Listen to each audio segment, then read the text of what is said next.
Hello.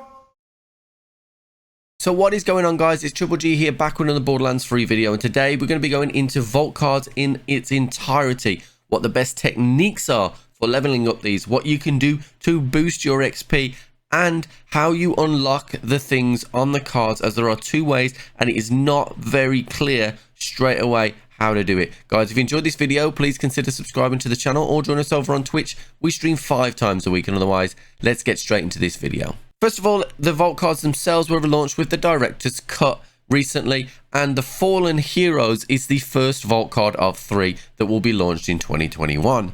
In terms of the vault cards themselves, how you level them up is simply by playing the game, getting experience out in the world, but we would not be gamers if we weren't trying to find the most efficient farms possible in order to get all that tasty cosmetic and weapons as fast as we possibly could.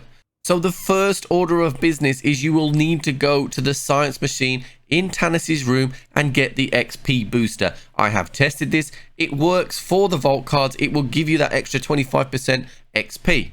The second thing that we need to talk about is that the vault cards themselves actually have a different scaling XP to normal traditional things that you would normally see from your XP. So going off and killing Tron and Grave Ward aren't actually the most efficient ways to get you a big chunk of XP in this instance. Traditional farms like the Scrap Trap farm are still really good, and you still get that little bit of bonus from the Scrap Trap Prime at the end.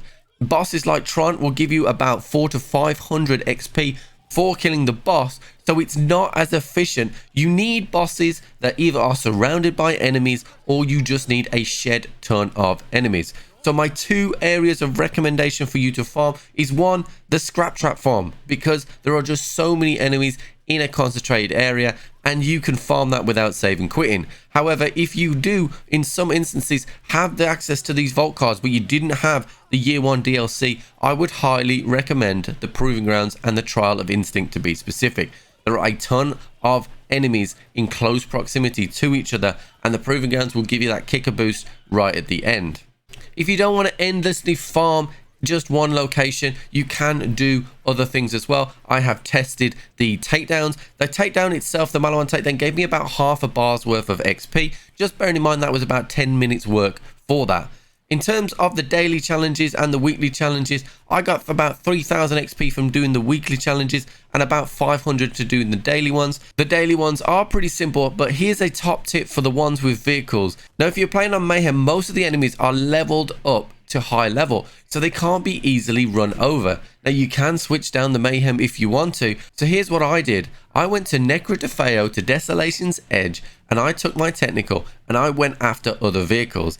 Every time you kill another vehicle with this technical, you actually get 2 for the price of 1, meaning that you will do this a little bit faster, and the health of the enemy vehicles isn't scaled as badly as it is for normal enemies on the ground. So you can't just go and run over Skag, because it doesn't quite work like that, because they are pretty tough. So let's talk about the vault cards themselves then. So you've gone out, you've got all your dailies and weeklies and everything complete, and then you've got the chests that you can open. So the chests will give you a random item, either from the card itself, or they will give you keys. Now, these keys are very important, because then you can specifically target something you want. Hover over an item and you can see how many keys it would take to unlock. So you see down here, I have 2 keys, and I can go and specify what I want to unlock by clicking it, and then I have spent my 1 key. You see my key has reduced now as well. So you can specifically target other things on here. The first thing that I did was go and unlock the Bloodwing statue. So overall, I think that the vault cards are a tremendous addition to the game. It's going to keep you playing all sorts of content. You don't have to be complete meta to go and target something specifically. You can do any activity you want that will level up these vault cards, but there are some very efficient ways to do it as well. Guys, if you have enjoyed this video, please consider subscribing to the channel or join us over on Twitch. We stream 5 times a week, and otherwise, I'll catch you on the flip.